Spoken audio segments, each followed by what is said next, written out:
છોટાઉદેપુર નગરને અડીને આવેલા વસેરી ગામની પ્રાથમિક શાળા નજીક નાળામાં છેલ્લા ઘણા સમયથી પડેલા મોટા ખાડાનું પૂરણ કરવા તંત્રની ઘોર બેદરકારી સામે આવતા સ્થાનિક નાગરિકોને આગેવાનોમાં ભારે રોષ જોવા મળી રહ્યો છે। ચોમાસાની ઋતુમાં શાળાએ આવતા જતા અબૂધ બાળકો અને ખાડામાં ખાબકે અને કોઈ મોટી દુર્ઘટના સર્જાય તો તેની જવાબદારી કોની તેવા તીખા પ્રશ્નો પ્રજામાં ઉઠી રહ્યા છે। ભૂતકાળમાં પણ આ ખાડામાં એક ટ્રક ખાબકી હોવાની ગંભીર ઘટના બની ચૂકી હોવા છતાં તંત્ર દ્વારા કોઈ તકેદારી રાખવામાં આવતી નથી, જેથી ભવિષ્યમાં કોઈ અનહોની ન થાય તે માટે તંત્ર દ્વારા તાત્કાલિક ધોરણે આ ખાડાનું પુરાણ કરી યોગ્ય નિકાલ લાવવામાં આવે તેવી માંગ બુલંદ બની છે। ઇમરાન મિર્ઝા, છોટાઉદેપુર।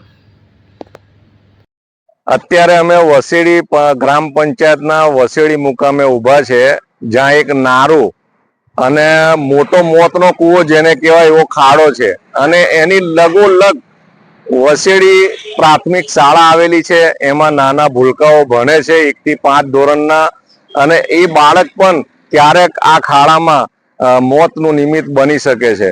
વારંવાર સરપંચને કહીએ અથવા વસેડી પંચાયતના મતદારો ફરિયાદ કરે ત્યારે એવું કહેવામાં આવે છે કે તમે તો નગરપાલિકાના મતદાર છો, તો ભારતના ચૂંટણી પંચે એક બંધારણ ઘરે। હવે જુઓ દેશ દુનિયાની તમામ ખબરો તમારી આંગળીના ટેરવે।